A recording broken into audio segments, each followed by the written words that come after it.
ऐसा अर्थ है कि जैसे ये संसार पैदा किया और इसको फिर खत्म कर दिया और दोबारा फिर पैदा करेंगे, इसका मतलब पुनर्जन्म फिर से शुरू होगा। और वास्तविकता भी यही है। यदि एक ही बार अब पैदा करें, एक बार कानत के बाद जो सबको जिंदा कर देंगे, तो दोबारा पुनः उसी तरह कानत को, पूरी दुनिया को, दुनिया मत या पृथ्वी ब्रह्मांड सारा कुछ आएगा दोबारा पैदा। इसका वास्तविक अर्थ यही है। और यही यथार्थ भक्ति यानी तत्व ज्ञान के अंदर भी यही है कि जब ब्रह्मा जी का एक दिन समाप्त होगा और उसका जो संख्या है वर्षों की 4 अरब 32 करोड़ हमारे वर्ष बीत जाएंगे, तब पूरा ये पृथ्वी लोक और वो जन्नत, जिसको ये जन्नत कहते हैं, स्वर्गलोक और पाताल लोक, तीनों का नाश होगा। और फिर पुनः फिर इतने वर्ष के बाद ये पुनः फिर स्टार्ट होगी एज इट इज, पृथ्वी भी और स्वर्ग भी और पाताल लोक पर प्राणी फिर जो के तो प्रारंभ हो जाएंगे। इस प्रकार ये प्रोसेस है और इन्होंने गलत, इसको ठीक से ना समझकर इसका अर्थ गलत लगाया। अब हम बात करते हैं कि जो भक्ति विधि है, अब एक तो है ज्ञान। जैसे रोगी को, किसी व्यक्ति ने रोगी को बता दिया कि आपको अमूक रोग है। अब उस रोगी को पता लग गया कि सचमुच मुझे रोग है और ये रोग है, और बताने वाले को भी पता है उसका रोग, और उनके पास औषधि ठीक नहीं है, तो वो ज्ञान भी यूजलेस है। डॉक्टर हो जिसको ज्ञान हो और डॉक्टर बताए कि आपको ये रोग है और उसके पास समाधान हो, समाधान से बात बनेगी, केवल ज्ञान से नहीं। यदि किसी ने कुरान शरीफ का ज्ञान हो गया, क्योंकि कुरान शरीफ को ज्ञान ये समझते, तो इस कुरान शरीफ के ज्ञानदाता को ये अल्लाह ताला अल्लाह अकबर कहते ही नहीं, क्योंकि कुरान शरीफ का ज्ञानदाता सूरत फुरकानी 25 आयत नंबर 52 से लेकर 59 में स्पष्ट कर रहा है कि जिसने 6 दिन में सृष्टि रची, 7वें दिन तख्त पर जा बैठा, वो है अल्लाह अकबर, वो बड़ा भगवान है। और उसकी खबर मुझे है नहीं, किसी तत्वदर्शी संत से पूछ लो। एक ये मुसलमान प्रवक्ता एक प्रश्न के उत्तर में इसने ये उत्तर दिया कि किसी ने बता दिया लौकी कद्दू कि ये घिया है, और सब्जी बनाने की विधि किसी और से पूछ लो। ऐसे कुरान शरीफ में लिखा है। अरे भले आदमी हो तो इनके कद्दुआ का नाम विरामन है, वो लौकी का ना पता हुआ किसी है, वो तो लौकी का है, लौकी किसी और से पूछ लो, फिर ब्रांड की विधि भी आप बताओगा जिसने लौकी का पता है यानी कद्दू का पता है। आपके कुरान शरीफ का ज्ञानदाता तो उस कद्दू से परिचित नहीं है, वो तो नहीं होगा। उस कद्दू की जानकारी यानी उस पूर्ण परमात्मा की जानकारी किसी और से पूछ लो, और उसके पाने की विधि भी वही बताओगा। जो कंप्लीट नॉलेज रखता है वो ये दास है। अब हम आते हैं इस बात पर कि वो भक्ति विधि क्या है। जैसे मुसलमान भाई इबादत करते हैं, 5 वक्त परमात्मा की स्तुति करते हैं, सिजदा भी करते हैं, प्रणाम करते हैं, तो ये 2 यज्ञ कर रहे हैं, एक ज्ञान यज्ञ और एक प्रणाम यज्ञ। और बाकी ये रोज़ा रखते हैं, ये रोज़ा रखना भक्ति विधि में नहीं आता। और फिर दूसरा गलती ये क्या करते हैं, सूक्ष्म वेद में लिखा है कि दिन में तो रोजे रखे, रोजे माने व्रत, हर शाम ने मुर्गी मार ली तो खा रोजे करी, वे क्या भक्ति करी, वो बंदगी, वो खून है, कैसे खुशी खुदा, ऐसे भगवान खुश थोड़ा ही होगा। और फिर ये अजान लगाते हैं, आवाज़ लगाते हैं ऊंची स्वर में। कुरान शरीफ में एक आयत है, अब मुझे याद नहीं, मैंने नोट कर रखी है, बताऊंगा। उसमें ये लिखा है कि आवाज़, अजान जो है घनी चिल्लाना भी नहीं चाहिए और ना कति मंदी आवाज़ में, एक सिंपल सी आवाज़ में, मध्यम की आवाज़ में प्यार से बोलना चाहिए। अब हम जो बात कहना चाह रहे हैं कि पूजा की जो विधि है कुरान शरीफ के अंदर वो इनकम्प्लीट है, वो अल्लाह अकबर की नहीं है। ऐसे ही श्रीमद् भगवद गीता और वेदों में वो जो विधि है वो इनकम्प्लीट है, उस परम अक्षर ब्रह्म की नहीं है। उस परम अक्षर ब्रह्म की विधि कौन सी है वो तो इस दास को पता है और आपको हम बता भी रहे हैं जो उपदेशी हो गए हैं। अब हम ये देखते हैं कि जो साधनाएं मुसलमान धर्म के भाई कर रहे हैं वो तो आपको बताई दी। 5 वक्त की नमाज कंपलसरी है, अच्छी बात है, क्योंकि भगवान को याद करना कम से कम 5 बार तो बाधित हो गए कि वो जरूर याद करें ही करेंगे, अच्छी बात है। और फिर उसके रोजा और भंग, दैट्स ऑल। ये कंप्लीट कोर्स नहीं है, इस सत्र की भी भक्ति नहीं है। जो वेद ज्ञान दाता और गीता ज्ञान दाता, कुरान शरीफ का ज्ञान दाता है, उसके सत्र की भी नहीं है ये। क्योंकि जैसे हमारे यहाँ जो हिंदू धर्म के अंदर गीता जी में 3 अध्याय के 10 से लेकर 15 तक स्पष्ट किया है कि जो ब्रह्मा जी ने बताया था सृष्टि के प्रारंभ में कि तुम यज्ञ करो, यज्ञों के द्वारा इन देवताओं को बढ़ाओ और बढ़े हुए देवता फिर तुम्हें जो है ना मनीषित फल देंगे। और जो प्रारब्ध में, जो किस्मत में तुम्हें जो धन मिला है उसमें से यदि तुम दान धर्म नहीं करते हो, यज्ञों पर नहीं लगाते हो तो तुम चोर हो। 5 यज्ञ बताई हैं। एक यज्ञ है धर्म की, जैसे भंडारे करना, भोजन कराना, और दूसरी यज्ञ है ध्यान, परमात्मा को याद करना। उसका मेडिटेशन का अर्थ ये नहीं हठ योग, ध्यान यानी उसका चिंतन बना रहा। जैसे किसी को टेंशन हो जाती है किसी भी बात की, उसका मन हटाए से नहीं हटता उस टेंशन पॉइंट तक, तो वो मेडिटेशन है। तो ऐसे भगवान की टेंशन बने, उसको याद रहे, उसकी वहाँ जाने की ऐसी लगन लगे, दैट इज मेडिटेशन, हमारा मेडिटेशन। और जो हठ योग करते हैं वो मेडिटेशन नहीं है, वो हठ योग है, वो सदग्रंथों में निषेध है। 5 यज्ञ है। एक यज्ञ धर्म की, जैसे भंडारे चलते हैं, भंडारे के अंदर देसी घी का हलवा, खीर, चावल है और बासमती चावल पका के खीर बना के खावें। हर एक भंडारे में मांस वितरित करें, किसी पशु पक्षी ने काट के, है तेरा गजब वही है वो भंडारा, वो धर्म भी है, फिर तो पाप हो गया।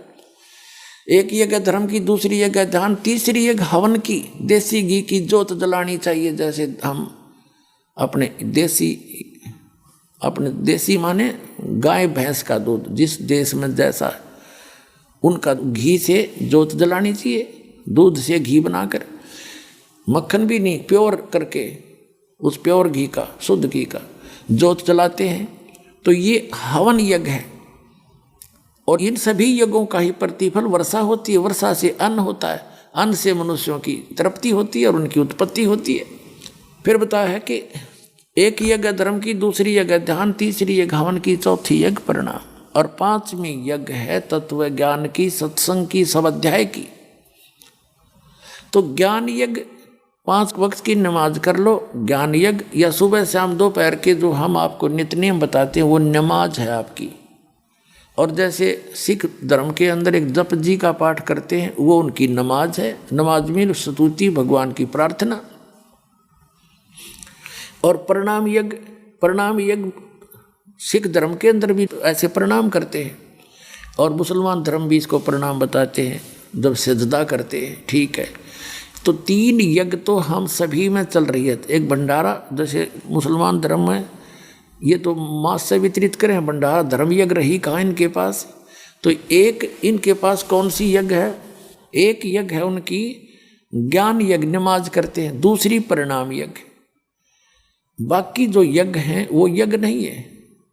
रोजे रखना, गीता अध्याय नंबर 6 के श्लोक नंबर 16 में स्पष्ट किया कि अर्जुन, ये भक्ति, ये योग, ये साधना न तो बिल्कुल ना खाने वाले की यानी व्रत रखने वाले की, और ना ज़्यादा खाने वाले की, ना अधिक सोने वाले की, और ना घना जागने वाले की कभी सफल नहीं होती।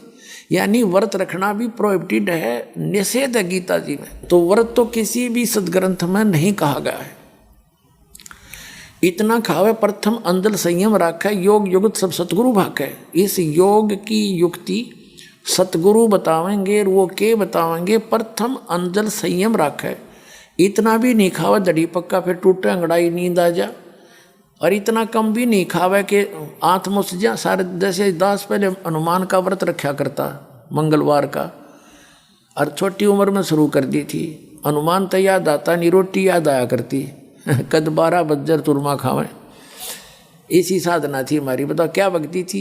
हनुमान चालीसा वैसे ही कराया करते, वैसे ही कर लेते। बताओ उस भूखा मरते क्या लाभ था। हमें जैसे गाइडलाइंस मिले हम उसी तरह करते रहे। तो ये रोजा भक्ति मार्ग में नहीं आता। वास्तविक भक्ति मार्ग में जो complete God given, complete God यानी पूर्ण परमात्मा द्वारा गया कंप्लीट स्पिरिचुअल नॉलेज की बात कर रहा है दास। किसी पुराण में कुरान में अगर उनके अल्लाह अकबर से हटकर अन्य का किसी का आदेश है तो वो कंप्लीट परमात्मा के पाने की पूर्ण मोक्ष की भक्ति नहीं है। अब ये 5 यज्ञ हैं। एक यज्ञ है धर्म की, दूसरी यज्ञ है ध्यान, तीसरी यज्ञ हवन की, चौथी यज्ञ परिणाम और 5वीं ज्ञान की। ये जो यज्ञ हैं ये तो एक समझ लो रोगी के लिए एक ग्लूकोज का काम करती। ग्लूकोज हमें जन्म और मृत्यु का दीर्घ रोग लगा हुआ है। जब तक जरा और मरण यानी बुढ़ापे का कहर और मृत्यु का रोग नहीं कटेगा तब तक हम सुखी नहीं हो सकते। और ये रोग ब्रह्मा विष्णु महेश तक लगा हुआ है, ब्रह्म और परब्रह्म सरपुरुष और अक्षर पुरुष तक लगा हुआ है। केवल निराम में एक कंप्लीट गॉड अल्लाह अकबर है, वो पूर्ण परमात्मा परम अक्षर ब्रह्म है, सत्य पुरुष है। और उसका लोक वहाँ गए हुए प्राणी जो वहाँ रह रहे हैं और जो यहाँ से मोक्ष होकर जाते हैं, कभी उनको बुढ़ापा नहीं होता, यंग रहते हैं, मृत्यु नहीं होती। जो आप यहाँ ठाठ लेना चाहते हो सारा कुछ वहाँ पर मिलेगा आपने। वहाँ ऐसे ही नर और नारी करके आपकी सृष्टि है, आपके बच्चे होंगे, लेकिन वो युवा स्थिति में आकर के कभी इससे आगे ना उम्र घटेगी, वो उस स्थिति में रहेंगे और कभी मृत्यु नहीं होगी। अपनी आत्माओं, अब आप हो और आपके बच्चे हैं, आपकी पत्नी है, आपके बच्चों की पत्नियां हैं, आपके छोटे छोटे पोता पोतियां हैं, आपको कितने अच्छे लगते हैं। और फिर 1 मिनट में सारे मर जाएं। जैसे पीछे एक सन 2000 के अंदर 26 जनवरी को इस गुजरात के अंदर एक भूकंप आया था। कई मंजिल की कोठियां बनाने में पूरा जीवन लगा दिया था उन लोगों ने, 2 पीढ़ी लगी रही थी और उन्हीं के नीचे दबकर मर गए, समाप्त होगी। और दूसरी बात एक विचार करने की है, जैसे मुसलमान भाई कहते हैं कब्रों के अंदर उनको दबा देते हैं और वो वहाँ रहते हैं, तो साइक्लोन के अंदर उस भूकंप के अंदर उन कब्रों का पता नहीं कहाँ गए, बड़ी बड़ी कोठियों का पता नहीं वो कहाँ गए। तो कहने का भाव ये है दास का कि यहाँ ना जाने के बिजली गिर जा कब के हो जा। तो आपको कितना अच्छा लगता, आपके परिवार कितने प्यारे लगते। और एकदम कोई एक बच्चा भी मर जा तड़प कर टक्कर मारते हम, माँ बाप मर जा बच्चे रोते हैं, बच्चे मर जाते माता पिता रोते हैं, भाई बहन रोते हैं। तो ये क्या खाक सुख है, इस पर किस चीज़ पर आश्रित हुए बैठे हम। तो ये आपका परिवार कभी ना मरे और ठीक ठाक रहे तो आपने क्या दिक्कत है, आप बड़ी खुशी से रहोगे, बड़ी खुशी बनाओगे। और यहाँ तो रहना ही नहीं, वो आपको वहाँ मिलेगा जिसकी खबर लेकर ये दास आया है। ये है अंतिम पैगंबर, ये रामपाल दास है, वो फाइनल प्रॉफिट, ये सच कर मान लेना लेटेस्ट।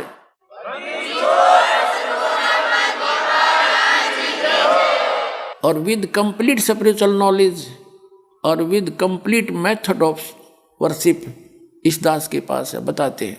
अब जैसे 5 यज्ञ जो हम करते हैं ये तो ग्लूकोज है, अब कंपलसरी है। जैसे डॉक्टर के पास कोई रोगी जाता है और उसकी स्थिति को देख के परिचित हो जाता है तो तुरंत डॉक्टर ग्लूकोज लगाता है, ट्रीटमेंट अन्य बाद में शुरू करता है। तो उस ग्लूकोज से हटकर और ट्रीटमेंट है। ग्लूकोज तो शरीर की केवल एक पानी की पूर्ति करेगा, इसको सपोर्ट देगा, रोग नहीं काटेगा। रोग नाश करने की अन्य औषधि हैं, टैबलेट हैं, इंजेक्शन हैं, कैप्सूल्स हैं। तो वो न तो गीता के अंदर वो कैप्सूल हैं, कुरान शरीफ के अंदर वो मंत्र नहीं है, वो कैप्सूल नहीं है, वो टैबलेट नहीं है, इंजेक्शन नहीं है जिनसे रोग नाश होगा। वो तो केवल ग्लूकोज है, ये समझ लो। अब टैबलेट कौन सी है, इंजेक्शन कौन से हैं? जैसे श्रीमद् भगवद गीता अध्याय नंबर 8 के श्लोक नंबर 13 में गीता ज्ञान दाता कहता है, ओम इति एकाक्षरम ब्रह्म व्यवहारण माम अनुस्मरण यह परियाति तजन देहम स याति परमाम गतिम। मुझ ब्रह्म की साधना का केवल ओम एक मंत्र है, नथिंग एल्स। जो अन्य जो मंत्र जाप करते हैं गीता जी में कहीं नहीं है। जैसे ओम नमः शिवाय, ओम नमः भगवते वासुदेवाय हैं, और जितने भी मंत्र एवं नमः, ये मंत्र नहीं है, ये गीता में प्रमाणित ही नहीं है। इसके अतिरिक्त जो साधना भक्ति करते हैं वो गीता अध्याय नंबर 16 के श्लोक नंबर 23 और 24 में निषेध है कि शास्त्र विधि को त्याग कर दो मनमाना आचरण करते हैं, उनको न सुख होता है, ना उनकी गति होती है, ना उनको कोई सिद्धि प्राप्त होती है, यूजलेस। इसलिए अर्जुन, भक्ति के लिए तुझे सदग्रंथों का आधार ही मानना चाहिए। तो गीता ज्ञान दाता ने केवल एक वो मंत्र बताया, और गीता को सुरधार्य मानते हैं सब हिंदू धर्म के भाई, और गीता वाली एक भी क्रिया नहीं करते, उसके हटकर ही साधना करते, पढ़ते गीता को है। ये तो वो काम कर रहे हैं जैसे एक भगत कह रहा था, बोला यार ये समाजी औरों को तो सलाह देते हैं गायें रखने की, और स्वयं रखेंगे भैंस इनकी कथनी और कथनी में न्यू अंतर है। तो ये खुद ऐसा ही करते हैं, औरों को सलाह देते हैं गीता पढ़ो, और मंत्र देते हैं ओम नमः शिवाय, ओम वासुदेव भगवते नमाय, एवं नमः, पता नहीं कितने सरनामा विष्णु का बना दिया। तो इसमें ओम नाम का जाप है, नथिंग एल्स। ये सरपुरुष का है। गीता अध्याय नंबर 15 के श्लोक नंबर 16 और 17 में 3 पुरुष हैं, सरपुरुष, अक्षर पुरुष, परम अक्षर पुरुष। और सरपुरुष है ये ब्रह्म है, काल है, जो गीता ज्ञान दाता है, वेद ज्ञान दाता है, कुरान शरीफ का ज्ञान दाता है, इंजिल का ज्ञान दाता है, और जबूर का ज्ञान दाता है, तौरात का ज्ञान दाता है। ये ब्रह्म है। उनमें ये मंत्र नहीं दिए इसने, क्योंकि वो पहले वो मंत्र वास्तविक इनमें दे चुका था। जैसे तौरात के अंदर सृष्टि रचना बता दी इसी ने, आगे उसने बताना आवश्यक नहीं समझा कि उसने लिख बोल ही दिया पहले। इससे पहले के ये ग्रंथ हैं वेद और गीता, ये इसकी तरफ से कंप्लीट ज्ञान है, इसमें मांस खाने का कहीं प्रावधान नहीं है। आगे चल के इसने अपनी स्थिति बनाए रखने के लिए अपने सतर से कहीं कह दिया मांस खा लो, ऐसे पशु खाओ, ऐसे खाओ, ये इसका अपना आदेश है। इस काल ब्रह्म का, कुरान शरीफ के ज्ञानदाता का, वो अल्लाह अकबर का नहीं है। अल्लाह अकबर ने तो तौरात के उत्पत्ति ग्रंथ में सबसे पहले बता दिया है, किसी भी मनुष्य को और किसी भी प्राणी, चाहे जलचर है, चाहे वनचर है, चाहे वो वायु का पक्षी है, कोई भी मांस नहीं खाएगा। फलदार पेड़, बीजदार पौधे, घास फूस ये खाओ, ये फाइनल फैसला है उस कंप्लीट गॉड का। आगे कोई ये मांस खाने का प्रावधान बताया है तो इस काल ने बताया, जो कुरान शरीफ के ज्ञानदाता ने। ये अल्लाह अकबर का आदेश नहीं है। और उसके कुरान शरीफ के ज्ञानदाता के आदेश का पालन करके जो मांस खाते हैं, हिंसा करते हैं, तो अल्लाह अकबर उस समर्थ का विधान भंग होने से वो दंडित होते हैं।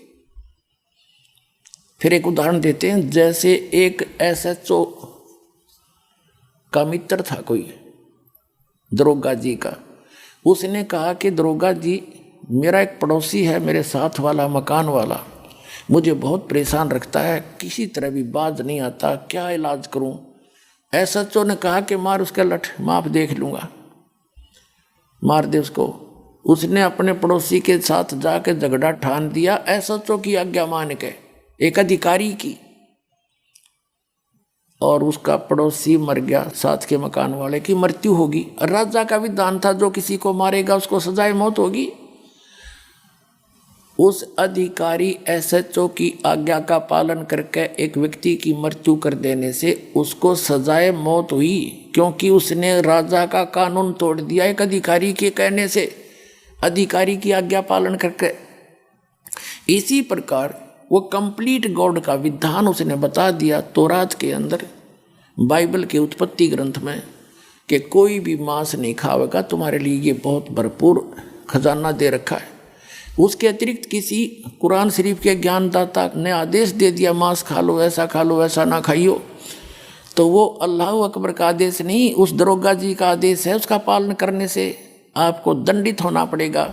उसके लिए कहा है सूक्ष्म वेद में कि मुल्ला जी, आज आप मुर्गी मारते हो, अगले जन्म में ये मुर्गी तो मुल्ला बनेगी, आप बनोगे मुर्गी और ये तेरी गर्दन काटेगा। ये टिट फॉर टैट कभी नहीं जाएगा, भूलना मत, अपना विधान मत बना के बैठे। तो इस प्रकार ये जो विधान है मांस खाने का, ये अल्लाह अकबर का नहीं है, कंप्लीट गॉड का नहीं है, परम अक्षर ब्रह्म का नहीं है। तो अब जो प्रसंग है उसी पर आते हैं कि अन्य जो भक्ति हम करते हैं, ग्लूकोज से काम नहीं चलेगा। जैसे पूरा सिख धर्म भी क्या करता है, वाणी का पाठ करते हैं, ये ज्ञान यज्ञ है। भंडारे करते हैं, धर्म यज्ञ है। प्रणाम करते हैं, ये प्रणाम यज्ञ है। लेकिन हवन यज्ञ भी वहाँ नहीं है। और फिर मंत्र जो वास्तविक मंत्र है, सतनाम जो है ये समझ लो टैबलेट हैं, वो कैप्सूल हैं। कैप्सूल और टैबलेट हैं, दो अक्षर का सतनाम, एक ओम एक तत्। और जो सारनाम है वो इंजेक्शन समझ लो। तो ये कंप्लीट कोर्स है जन्म और मृत्यु के रोग का नाश करने का। जैसे अब ये दास बताएगा वो कंप्लीट कोर्स है। ये 500 यज्ञ करनी है जो सतलोक आश्रम बरवाला, जिला हिसार, प्रांत हरियाणा और भारतवर्ष में आपको बताई जाती है। जैसे 5 यज्ञ आपको बता दी। एक यज्ञ धर्म की भंडारे किए जाते हैं, भोजन कराए जाते हैं भक्तों को। और दूसरी यज्ञ ध्यान या परमात्मा का विशेष कसक ऐसा ज्ञान बता दिया जाता है, आपकी बुद्धि नहीं हटेगी सतलोक तक। आप बेशक यहाँ काम कर रहे हो, लेकिन आपकी इच्छा ये रहेगी है भगवान इब का पीछा छूट जा और बुराइयों से बचोगे, भक्ति करते रहोगे। This is tension of God. ये है मेडिसिन उस भगवान का। भगवान की टेंशन बनी रहे। चिंता तो सतनाम की और न चिंता दास, और जय कोई चिंता नाम बिना वह काल की फांस। फिर क्या बताते हैं कि एक यज्ञ धर्म की, दूसरी यज्ञ ध्यान, तीसरी यज्ञ हवन की, चौथी यज्ञ प्रणाम, हम दंडोत प्रणाम करते हैं, और 5वीं यज्ञ ज्ञान की। ये तो ग्लूकोज है, ये कंप्लीट है ग्लूकोज भी, अच्छा ग्लूकोज ये है। और फिर सतनाम सूक्ष्म वेद के अंदर कंप्लीट कोर्स है, क्योंकि हमारे शरीर के अंदर चैनल बने हुए हैं। रीढ़ की हड्डी बैकबोन के अंदर की साइड में आपने छपकली देखी हो, सर्प देखा हो, उसके नीचे एक बिल्कुल प्लेन होती है छपकली। ऐसी रीढ़ की हड्डी के अंदर की साइड में मांस चिपका हुआ है। उस मांस के अंदर से नसें जा रही है, नसें जा रही पतली पतली। उन्हीं नसों से संबंधित एक आंतड़ियाँ सी बनी है, पतली पतली सी, कमल के आकार की पत्तियाँ सी बनी नजर आती हैं। जैसे हथेली पर ये चिन्ह से होते हैं, ऐसे उनके ऊपर हैं। तो रीढ़ की हड्डी जहाँ एंड होता है वहाँ मूल कमल है। गुदा के पास 2 उंगल ऊपर रीढ़ की हड्डी जहाँ खत्म होती है, बैकबोन जिसको बोलते हैं। ये शरीर समझो एक टेलीविज़न है, इसमें चैनल बने हुए हैं, चैनल लगे हुए हैं। तो नीचे चैनल है गणेश जी का, जिसको मूल चक्कर कहते हैं, मूल कमल कहते हैं। कमल कहो चक्कर कहो। और लेकिन मूल स्थान गणेश जी का ऊपर लोक है। भगवान शंकर जी के लोक में एक स्थान है, इसका हेड ऑफिस है वहाँ। तो वहाँ जो क्रिया हो रही है इस मूल कमल से प्रत्येक से कनेक्टेड है। जैसे एक चैनल कहीं से भी चल रहा है, रिले कुछ वस्तु कर रहा है, टेलीकास्ट कर रहा है, तो वो आप प्रत्येक के टेलीविज़न में दिखेगी जो उस चैनल ऑन कर लेगा, यदि उसे कनेक्टेड है। तो ये सभी चैनल उनसे कनेक्टेड हैं। रिमोट दास के पास है, उनके रिमोट के न्यारे न्यारे मंत्र हैं, नंबर हैं। तो वो नंबर इन जैसे मूल कमल गणेश जी, उससे ऊपर 2 उंगल ऊपर स्वाद चक्र सावित्री और ब्रह्मा जी, फिर नाभि के सामने लक्ष्मी और विष्णु जी का कमल है। गणेश जी का 4 पंखड़ी का कमल है और सावित्री ब्रह्मा जी का 6 पंखड़ी, 6 पत्ती सी लगी हुई आंतों की पत्ती सी। और नाभि कमल जो विष्णु जी और लक्ष्मी जी का, इसमें 8 पंखड़ियाँ हैं, 8 पत्ती सी हैं कमल जैसे आकार की। वो पत्ती नहीं, जैसे ये समझ लो एक निशान से हैं, पतली पतले से। और जब भक्ति करते हैं तो जैसे गाय और भैंस के स्तन दूध आने से पहले ऐसे लटक रहे होते हैं, और जब दूध भर जाता तो ऐसे तन जाते हैं। ऐसे भक्ति से ये अंदर की पंखड़ियाँ इन कमलों की अपने आप ये खुलना शुरू हो जाएगा, ऐसे खिल जाएंगी। अब तो वो ऐसे बुची पड़ी है ऐसे, फिर वो ऐसे होकर के ऐसे खिल जाएंगी, बिल्कुल ऐसे खुल जाएंगी भक्ति से। इन मंत्र जो आपको दिए जाएंगे, इन मंत्रों से। फिर हृदय कमल है दोनों सतनों के बीच में, और पेट से ऊपर, कंठ से नीचे और बैकबोन के ऊपर। ये शंकर भगवान और पार्वती का कमल है। इसका एक मंत्र है, उसको जाप दिया जाएगा आपको, उससे ये फिर खिल जाएगा कमल इनका। फिर कंठ कमल में दुर्गा जी का है, ये बैकबोन जहाँ समाप्त होती है, एंड होता है यहाँ पर, इसके अंदर की तरफ। जैसे भगवान शिव और पार्वती के जो कमल का 12 पंखड़ी हैं, और दुर्गा जी के कमल की 16 पंखड़ी है। इसके बाद आगे जाके चिरकुटी है, उसके केवल 2 कमल हैं। और उसके बाद फिर आगे चलता है, ये आगे डिटेल नहीं बताएंगे क्योंकि कुछ वक्ता पाक का है और आपको भ्रमित करना शुरू कर देंगे। अभी तक इसके आगे का रहस्य किसी के पास नहीं है इस दास के अतिरिक्त, इसलिए आपको उसकी आवश्यकता भी नहीं है। जो ज्ञान आप देना चाहता है दास, वो इतना ही आपको पर्याप्त है, क्योंकि 10वीं कक्षा के बच्चे को उतना ही कोर्स कराया जाता है जिसको उसको आवश्यकता है।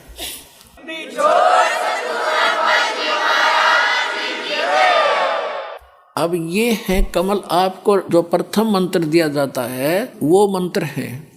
तो वो मंत्र क्या करेंगे, इनकी पूजा नहीं है। जैसे आपने बिजली बोर्ड से कनेक्शन ले रखा है, आप उनका टैक्स भरते रहोगे तो आपको लाइट देते रहेंगे, वो पूजा थोड़ी है।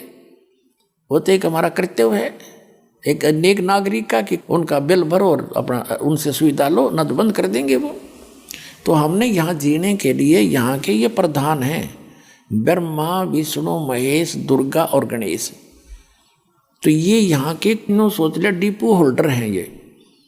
और यहाँ के ये जैसे को टेलीफोन विभाग के मंत्री के ला लो, गैस देते हैं, गैस कनेक्शन देते हैं, तो इनका टैक्स भरते रहेंगे, हम देते रहेंगे, टैक्स भरते रहेंगे, देते रहेंगे, ये सुविधा जारी रखेंगे, हमें हानि नहीं होने देंगे कुछ भी। और फिर जब हम यहाँ से चलेंगे तो इनका अकाउंट क्लियर रहेगा। इन मंत्रों की मजदूरी थे जो आपको दी जाती है, मजदूरी है या पूजा नहीं है।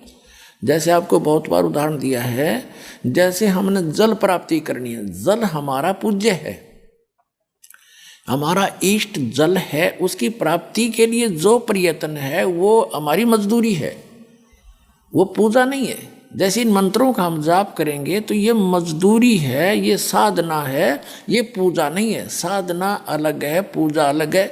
और आदर सत्कार करना एक अनिवार्य है एक नेक नागरिक का, एक अच्छे व्यक्ति बहन भाई का एक दूसरे को प्रणाम करना, प्यार से बोलना, नमन होना। एक आधीनी आती है, आधीनी के बिना भगवान निकट नहीं आ सकता। जैसे मुसलमान भाई कहते हैं हमारा सिर झुकेगा तो एक अल्लाह को ही झुकेगा, नहीं झुकेगा। और अल्लाह का तुमने पता है कौन नहीं, अल्लाह ताला का जो तुम तो काल के आगे झुका रहे हो, तुम ही डम्मी गॉड को यानी गलत खुदा की ही आगे सजदा कर रहे हो। वो तो अल्लाह अकबर का तो तुम्हें पता ही नहीं, उसकी पूजा का भी नहीं पता, उसने ऑप्शन छोड़ दिया इस कुरान शरीफ के सूरत फुरकानी 25 आयत 52 से लेकर 59 तक में। अरे कॉमन सी बात है पुण्यात्माओं, जैसे आप जी कोई वस्तु उधारी लेना जाते हो अपने किसी साथ के मकान वाले पे, उसको भी प्यार से बोलोगे, आदीनी से नम्रता से पेश आओगे और फिर उससे भूमिका बनाकर कहोगे जी मुझे ऐसी वो वस्तु चाहिए थी, तो वो अपने पास ना होगी तो दूसरे से ला कर दे देगा उस व्यक्ति को जो विनम्र भाव से बात करेगा। एक यूँ कहेगा अरे वो चीज़ दे मना, वो दे उठा के, होगी तब भी नाट जाएगा। अगले इस गधे ने बोलना भी ना आता, होगी तो भी नाट जाएगा कि हमारा कोनी खराब हो रही है। और ये शिक्षा देते नहीं होगा सर झुकेगा तो एक अल्लाह को ही झुकेगा, हम तो प्रणाम भी नहीं करते किसी को। तो ये भक्ति की मार्ग है। और जिस सभा के अंदर अड़ताड़ी बजे वो भक्तों की सभा नहीं हो सकती, वो तो एक राजनेताओं की हो सकती है या केवल एक तमाशगरों की हो सकती है। क्योंकि ये जो ताड़ियाँ बजाई जाती हैं ये उन श्रोताओं की गलती नहीं है, उनको ज्ञान देने वालों की त्रुटि है। जय बोला भगवान की, भगत तो जय बोला कर उस परम पिता की, और ये ताड़ी बजावें। ये ताड़ी बजाना कोई भक्तों का काम है? संतों की सभा में ताड़ी नहीं बजा करती, भगवान की जहाँ चर्चा हुआ ताड़ी नहीं बजा करती, वहाँ तो जय जयकार हुआ करती है भगवान की। तो पुण्यात्माओं, अब जो प्रसंग चल रहा है, अब जैसे ये राधा स्वामी वाले, धन धन सतगुरु वाले, किसी ने देख ले, ये राधा स्वामी की ब्रांच है, जय गुरुदेव पंथ, सच्चा सौदा सिरसा और जगमाल वाली वाला पंथ, ठाकुर जी वाला, कृपाल जी वाला, राधा स्वामी वाला, ये सारे शिवदयाल जी के ही कुएं का पानी है। ये कहते हैं कि हम तो सीधे त्रिकुटी में जाते हैं, हमने नीचे के भक्ति की कोई आवश्यकता नहीं, हमारी चढ़ाई वहाँ तो शुरू होती है।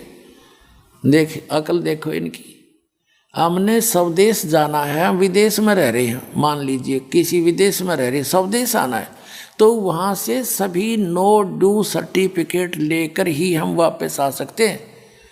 अगर किसी ने जरा सी टांग अड़ा दी तो आप स्वदेश तो छोड़ो, एयरपोर्ट पर नहीं जा सकते। तो हमने सबसे पहले हमने सब लोक जाना है, हम दूसरे लोक, इस काल के लोक में रह रहे हैं पृथ्वी पर, कहीं भी किसी देश में।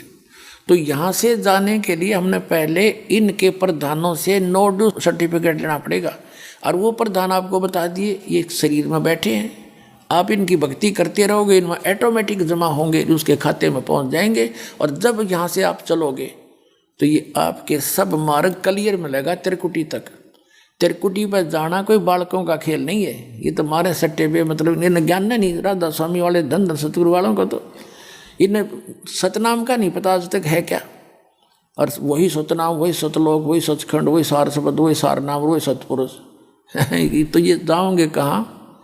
झूठा ज्ञान ध्यान कहाँ लाओ? तुम्हारा ज्ञान ही झूठा है, तो उसकी साधना क्या करोगे? तो उसका अर्थ ये है, ये कहते हैं हम तो सीधे त्रिकुटी पर पहुँच जाते हैं। त्रिकुटी कोई बरवाड़ा का बस स्टैंड नहीं है, साइकिल पर जाओ तो भी पहुँच जा, या कोई पैदल गया वो भी पहुँच गया। वाह भाई वाह! त्रिकुटी पर जाने के लिए अंगा लगेगा, बहुत जोर लगाना पड़ेगा, यानी जोर का मतलब है सत साधना करनी पड़ेगी, फिर तो दिखते नहीं है। तो जितने भी आप प्रथम मंत्र दिए जाते हैं ये आपको त्रिकुटी तक पहुंचा देंगे। त्रिकुटी तक बरी हो गया आप इस प्रथम मंत्र से। और इसके साथ साथ परमात्मा ने दया बख्शी है, 2 मंत्र और दिए हैं, फर्स्ट एंड लास्ट। ये उस परम अक्षर ब्रह्म का, अल्लाह ताला की कमाई है इसमें। वो कमाई आपको इसके साथ रहेगी और आपको त्रिकुटी बजा कर छोड़ देंगे। त्रिकुटी पर जाने के बाद फिर सतनाम के 2 अक्षर हैं, उन 2 अक्षरों का काम शुरू होगा। एक तो ब्रह्म का है, इस काल का, ये तो इसको हम दे देंगे। गीता अध्याय नंबर 18 के श्लोक नंबर 66 में कहा है, गीता ज्ञानदाता कहता है कि सर्वधर्मान परित्यज माम, मेरे सतर के सभी धार्मिक अनुष्ठानों को छोड़कर एकम शरणम व्रज, उस एकम अद्वितीय अल्लाह ताला कंप्लीट गॉड परम अक्षर ब्रह्म की शरण में जा, तब मैं तुझे सब पापों से मुक्त कर दूंगा, तू चिंता मत कर। हम कैसे फंसे रहे, हम कुत्ते गधे सुअर बनकर क्यों भटकते रहे? क्योंकि हम अभी तक अपने इस साधना ओम नाम की पूंजी ब्रह्मलोक में नष्ट कर देते थे। ओम ब्रह्म का जाप है और हम ब्रह्मलोक में जाकर के उसका नष्ट करके वापस आ जाते थे।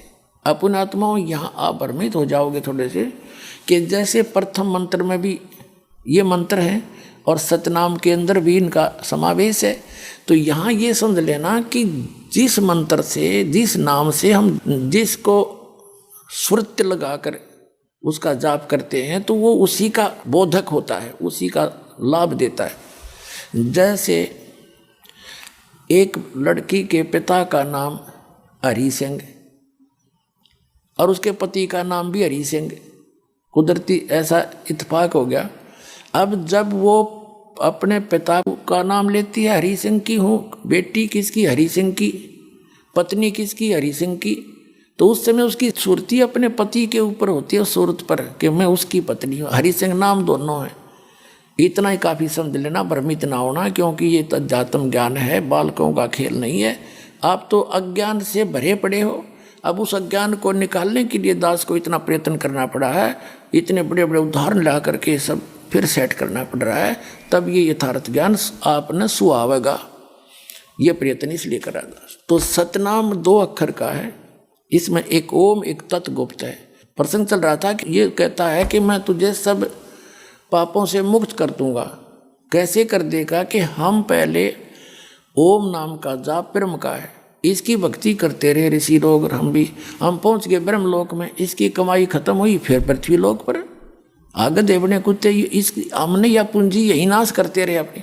अब इस पूंजी का नाश नहीं करेंगे हम, इसको पकड़ा देंगे, पकड़ते रहिए और हमें बरी कर यहाँ से, हम इसका ऋण दे देंगे तो ये हमारा मांगे क्या, इसका हमारा लेन देन क्या रहा फिर।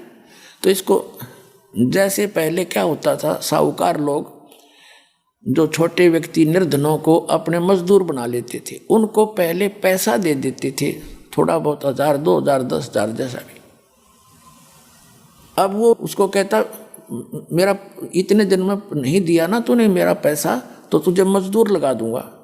अब वो पैसा उसने खर्च कर दिया, कमाई की नहीं, कोई धंधा नहीं किया, तो फिर मजदूर लगाता था उसको साहूकार उस अपने कर्जदार को, और कहता था तेरी मजदूरी से काटूंगा और पूरे करूंगा।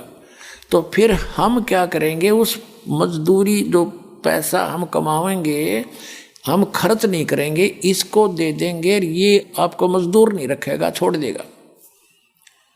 तो ये यहाँ कहता 18वें अध्याय के 66वें श्लोक में, सर्वधर्मान प्रीतज माम एकम शरणम व्रज अहम त्वा सर्व पापे भ्यामोक्षामि मा शुच्च। गीता ज्ञानदाता कहता है कि मेरे सतर के, क्योंकि ओम नाम का जाप इसके सतर का, गीता अध्याय नंबर 15 के श्लोक नंबर 16 और 17 में 3 पुरुष हैं, सरपुरुष, अक्षर पुरुष और उत्तम पुरुषत्व ने 8वें अध्याय के एक मंत्र में पूछा अर्जुन ने कि आपने जो 7वें अध्याय के 29वें मंत्र में जिस तत्ब्रह्म का जिक्र किया है कि उसको जानकर व्यक्ति सारे दातुम से परिचित और सब अध्यात्म ज्ञान से कर्मों से परिचित व्यक्ति जरा मरण से छुटकारा चाहता है, तो तत्ब्रह्म क्या है? 8वें अध्याय के 3 श्लोक में उत्तर दिया गीता ज्ञानदाता ने, वो परम अक्षर ब्रह्म है।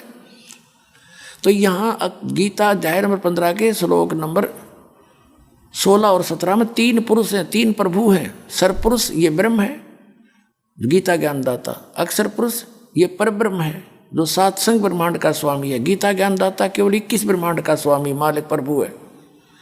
और उत्तम पुरुषत्व ने 15वें अध्याय के 17वें श्लोक में जो वास्तव में परमात्मा है, वास्तव में अविनाशी है, वो 3 दोनों से अन्य है। तो ये 3 पुरुष, नीचे वाले तो आपको बताई दिए, ब्रह्मा विष्णु महेश दुर्गा गणेश जी के मंत्र आपको पहले बता दिए, जो प्रथम स्टेज में हम देते, उनसे हम यहाँ तक बरी हुए। अब रह गई ये सरपुरुष और अक्षर पुरुष और परम अक्षर पुरुष, इन तीनों के मंत्र हैं गीता अध्याय नंबर 17 के श्लोक नंबर 23 में। ओम तत्सत इति निर्देश ब्रह्मण त्रिविध समर्थ है। ब्रह्मण माने सच्चिदानंद घन ब्रह्म के, उस परम अक्षर ब्रह्म के, अल्लाहु अकबर के पाने के ये 3 मंत्र की साधना है, कमाई है। जैसे हमारा पूज्य जल है, जल प्राप्ति करनी है, जल है जमीन में बता दिया, उसका क्या प्रोसेस है? हैंडपंप लगाएंगे हम तो बोकी लगाएंगे, बोकी लगाएंगे और पाइप को नीचे लोअर करते रहेंगे, डाउन करते रहेंगे। तो सतनाम का काम है बोकी और पाइप जितना, वो पानी तक जल तक पहुंचा कर उसका काम पूरा हुआ। उसके पूरा तो नहीं, वो भी सहयोगी तो साथ रहेगी, पाइप तो साथ ही रहेगी।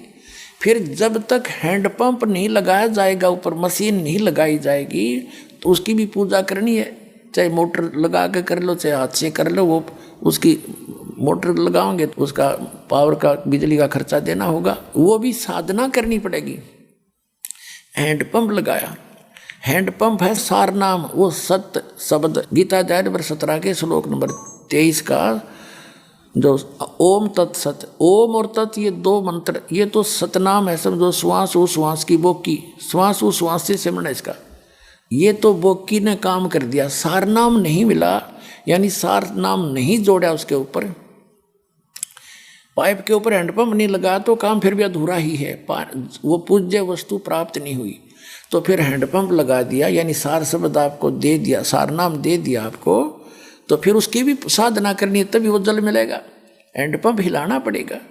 तो ये कंप्लीट कोर्स है, ये पूरी साधना उस परमात्मा के पाने की, 3 मंत्र का जो है उसकी त्रिकुटी से स्टार्ट होती, वहाँ की आगे राहत आपको। त्रिकुटी पर ओम नाम की कमाई हम ब्रह्म को दे देंगे, ये हमें बरी कर देगा कि जाओ। वैसे नहीं करेगा, ये दास आपके साथ होगा। कबीर साहब अल्लाह अकबर इस दास के रूप में आपके साथ खड़ा होगा। और पुण्यात्मा, परमात्मा ने हमें गाइडलाइन दी हैं, जैसे युद्ध से पहले सैनिकों को सारे दाव पेच सिखाए जाते हैं, तो आप जी को यहाँ जो दाव पेच सिखाए जाते हैं, उस अंतिम आखिरत के समय पर जो आपने क्रियाएं करनी है कि गुरु मानुष कर जानते ते नर कहिए अंध, वह दुखी संसार में फिर अग काल के फंद। गुरु को मानुष कर नहीं जाना, गुरु को एज ए गॉड ट्रीट करे, क्योंकि आगे भी वो परमात्मा इस दास के रूप में आओगा। अगर वो अन्य रूप में आ गया तो भ्रमित हो जाओगे, तो इस दास के रूप में आपके सामने खड़े पाओगे, तो फिर आपका जैसा भाव, जैसा निष्कपट भाव लगन यहाँ होगी तो वहाँ भी ऐसी होगी। और एक गुरु जी भगवान नहीं होते, फिर भी आपने भगवान मानना पड़ेंगे। जैसे एक मैथमेटिक्स का एक ऋण का लोन की होता है, एक ऋण का प्रश्न आता है, उसमें मानना पड़ता है, मान ले मूलधन 100 रुपये, वो 100 रुपये मूलधन नहीं होता, मूलधन तो करोड़ों में अरबों में होता है, लेकिन वो करोड़ों और अरबों वाला मूलधन आपको तभी मिलेगा जब आप 100 रुपये मूलधन मान के उस प्रश्न को हल करोगे, अन्यथा मिले नहीं। तो इस दास को, रामपाल दास को आप जी एज ए नो समझ लो, यो गॉड नहीं है, लेकिन 100 रुपये मान के इसको गॉड मान के चलोगे तभी आपकी समस्या हल होगी, अन्यथा हो ही नहीं सकती। वो अरबों खरबों वाला मूलधन अर्थात वो परम अक्षर ब्रह्म आपको तभी मिल पाएगा।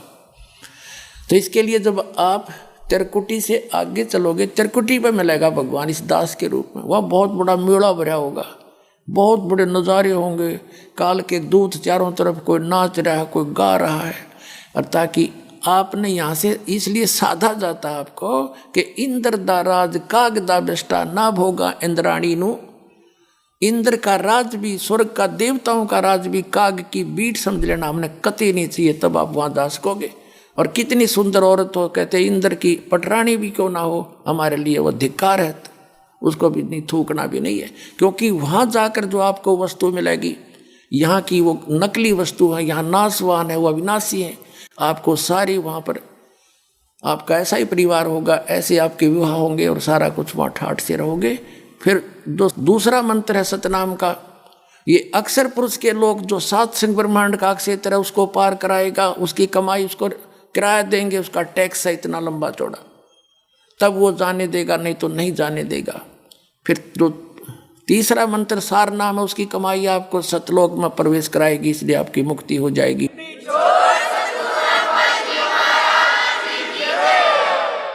ये है वो complete method of worship, complete course of worship, जो ना कुरान शरीफ में है, ना तौरात के अंदर है, ना जबूर में, ना इंजिल में, ना पवित्र बाइबल में, ना वेदों में, ना श्रीमद् भगवद गीता में।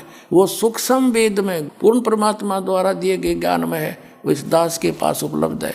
पूरा विश्व आओ, अपना कल्याण करवाओ। बोलो सतगुरुदेव।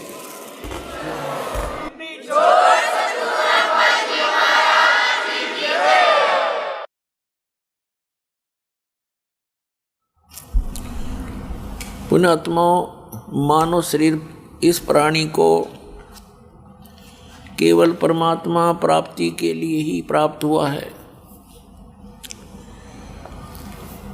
और परमात्मा की जानकारी संत दिया करते हैं, और संत वही होता है जो सद्ग्रंथों के गूढ़ रहस्यों को ठीक से समझकर श्रोताओं को, जिज्ञासुओं को, श्रद्धालुओं को बतावे।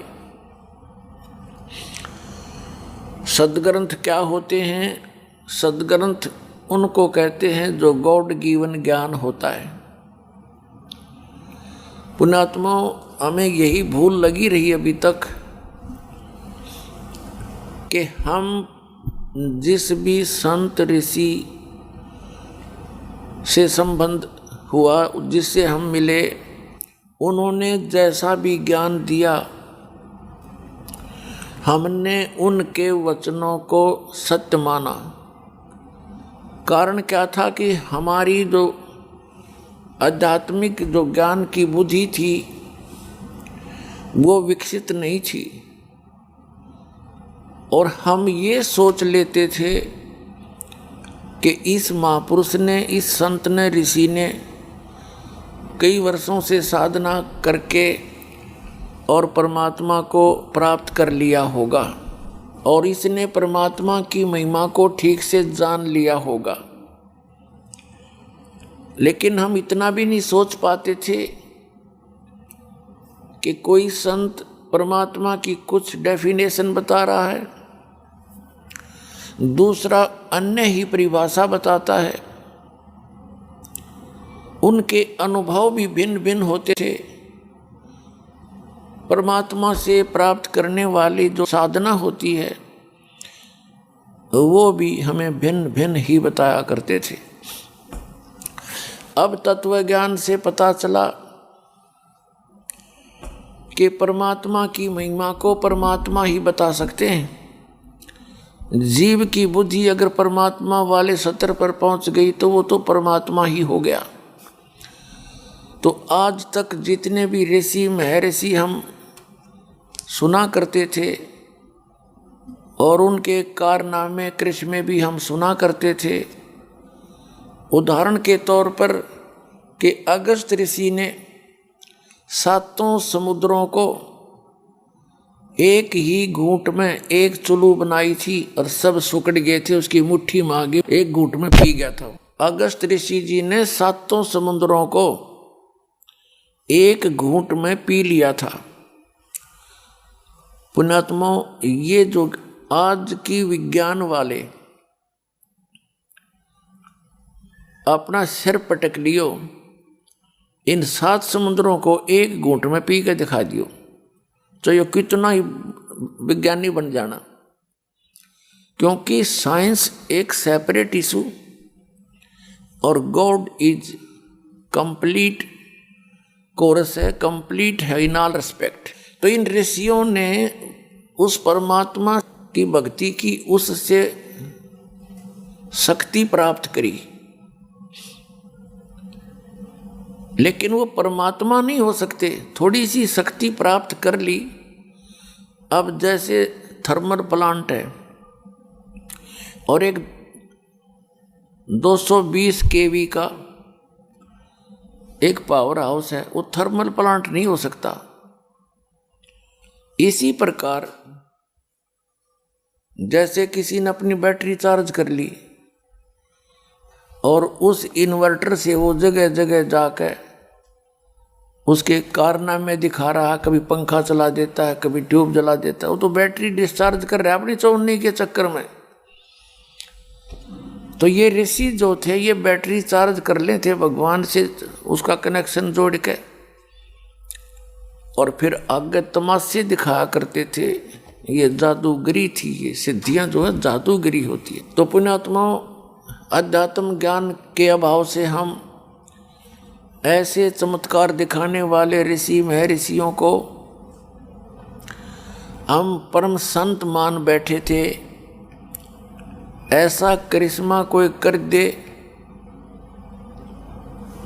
तो स्वाभाविक है उसके साथ जनता का लग जाना। आरामते से भोले भाले हैं ये अभिनेता और अभिनेत्री, ये तो कोई जादूगरी भी ना जानते, चटक मटक झटक पहले हम इसके इनके पीछे हो लेते हैं। अकल हमारे में रहे ना रही, क्योंकि हम तत्व ज्ञानहीन हो गए और ये दूसरे मदारी थे।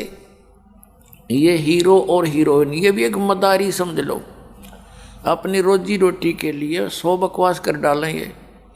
ऐसे एक मदारी जाकर के कहीं डुगडुगी बजाता है, कोई सपेला सपेर अपने सर्प दिखा कर रोटी कमा रहा है। ऐसे ये ऋषि जी थे और इनको हम सुप्रीम पावर माना करते थे। तो परमात्मा कहते हैं मेरे साथ 2 भाई, उस सत्य ज्ञान को देने के लिए अपने द्वारा रची हुई सृष्टि को बताने के लिए स्वयं परमात्मा को ही यहाँ आना पड़ता है, क्योंकि अन्य सब जीव हैं वो कुल एक पीव है, वो एक ही मालिक है, वो एक ही सबका पिता है, उसमें सर्वगुण है, माता और पिता और पति माने कुल मालिक स्वामी के। तो उसके अतिरिक्त जिन्होंने भी जैसा कोई अनुभव अपने सामर्थ्य अनुसार प्राप्त किया वो इनकम्प्लीट ही था, वो अधूरा था, और उस अधूरे को उसने पूर्ण मान रखा था। और फिर उनके अनुयायियों ने भी उसको कंप्लीट ही मान रखा था, अपने गुरु ऋषि पीर पैगंबर के उस संदेश को। और साथ साथ हम अपने सदग्रंथों को सत्य मानते थे। सदग्रंथ कौन कौन है? पवित्र चारों वेद, ऋग्वेद, यजुर्वेद, सामवेद, अथर्ववेद और श्रीमद् भगवद गीता, 18 पुराण, इन सभी को हम अपने सदग्रंथ मानते थे और सत्य मानते हैं, थे भी, हैं भी, मानते भी। और हम ये भी मानते थे कि जितने गुरु ब्राह्मण, ऋषि मंडलेश्वर, पीर महंत, ये इन्हीं सदग्रंथों के अनुकूल ज्ञान हमें दे रहे हैं, क्योंकि वो रेफरेंस इन्हीं का दिया करते थे। तो हमें कोई प्रॉब्लम नहीं आई, हमने कोई डाउट पैदा नहीं हुआ कि ये झूठ बोल रहे होंगे। अब परमात्मा ने आके 600 वर्ष पहले उस तत्व ज्ञान को स्वयं परमात्मा स्वयं आकर ज्ञान बताते हैं। श्रीमद् भगवत गीता अध्याय नंबर 4 के श्लोक नंबर 32 में स्पष्ट किया है कि अर्जुन, जो तूने इस श्रीमद् भगवत गीता अध्याय नंबर 4 के श्लोक नंबर 25 से लेकर 30 तक जो ज्ञान सुना समझा कि जितने भी साधक हैं अपनी अपनी साधनाओं को करते हैं। जैसे कोई तो देवताओं की पूजा ही करता है, और कोई व्रत रखता है, कोई योग अभ्यास ही करता है, कोई स्वाध्याय करता है, और कोई तीक्ष्ण यानी हिंसावादी व्रत रखता है, जैसे मुंह पर पट्टी बांध ली, नंगे पैरों फिरता है। और ये सभी अपनी अपनी साधनाओं को सत्य मानते हैं, पाप नाशक मानते हैं। फिर चौथे अध्याय के 32वें श्लोक में कहा कि इन यज्ञों की जानकारी, यज्ञ माने धार्मिक अनुष्ठानों की जानकारी विस्तार के साथ ब्रह्मण मुखे, यहाँ इन गीता अनुवादकों ने ज्ञान नहीं था, अनर्थ कर डाले। ब्रह्मणे मुखे एक मूल पाठ के अंदर ब्रह्मणे मुखे शब्द है, इन्होंने ब्रह्मणे मुखे का अर्थ कर दिया वेद की वाणी, वेद की वाणी। अरे ब्रह्म का अर्थ वेद करें, अकल मारी जा रही इनकी। ब्रह्म तो परमात्मा का बोधक है, ब्रह्म। और जैसे हम देव कहें, अल्लाह कह लो, गॉड कहो, ब्रह्म तो गॉड है। और उस ब्रह्म का जो विधान है वह वेद है। जैसे राजा है, राजा का संविधान अलग से है जिसमें कुछ नियम होते हैं, राजा अलग है जो उसको मेंटेन करवाता है, उसको लागू करता है। तो ब्रह्मणे मुखे का अर्थ है सच्चिदानंद घन ब्रह्म की वाणी, जो उस परमात्मा ने स्वयं अपने मुख कमल से बोली है। अब पुण्यात्मा या मेर करी है दाता ने आपके ऊपर कि ऐसे उपकरण बनवा दिए कि आप पंडाल में बैठे, घर बैठे अपने इन सदग्रंथों को देख सकते हैं और समझ सकते हैं, आसानी से निर्णय ले सकते हैं। पहले क्या करते थे, सब अपनी अपनी डफड़ी बजाया करते थे, 2 वक्ता बैठ जाते थे और अशिक्षित श्रोता होते थे और शिक्षित वो विद्वान ब्राह्मण गुरु ऋषि महर्षि होते थे। और सदग्रंथ दोनों के एक ही होते थे। और जिसने ज्यादा स्पीड ते और बिना डटे लगातार संस्कृत भाषा बोल दी, श्रोताओं ने ताड़ी पीट दी, वो चाहे कितना अज्ञानी था वो विजयी सिद्ध हो जाता था। अब पुण्यात्मा वो रेफरेंस देते थे सदग्रंथों के और ज्ञान देते थे अपने घर के, वो रेफरेंस दिया करते थे सदग्रंथों का और ज्ञान दिया करते अपने घर का। अब जैसे श्री ब्रह्मा जी, श्री विष्णु जी और श्री शिव जी, इन्होंने हमारे को ये ऑलमाइटी बता रखे थे कि ये सर्वशक्तिमान है, इनके कोई माता पिता नहीं। श्री विष्णु जी और श्री शंकर जी के थे ये जन्म मृत्यु भी ना बताया करते, ब्रह्मा जी की मृत्यु बताते थे और फिर इसको स्वयं भू भी बताते थे कि अपने आप पैदा हो जाता है फिर दोबारा। तो पुण्यात्माओं ये नाम भी इन पुराणों का लेते थे, विष्णु पुराण, शिव पुराण और दुर्गा देवी पुराण, ब्रह्म पुराण, ब्रह्मा पुराण। तो हम ये सोचा करते जब ये सदग्रंथों में से ही बता रहे हैं तो सारी साची होंगी, पर इनकी थी सारी झूठी। ये एक नंबर के झूठे थे आचार्य शंकराचार्य और ये जितने मंडलेश्वर गुरु महंत हमारे हिंदू धर्म के थे। इनको अपने सदग्रंथों का कैख भी ज्ञान नहीं, आज तक भी ज्ञान नहीं इनको। तो पुण्यात्माओं मेर क्रिया आपके ऊपर भगवान ने आपको शिक्षित कर दिया और अब ये असंग जन्म का झंझट आपका मिट जाएगा जब मिटवाना चाहोगे तो। और जब गफलत करोगे और इतना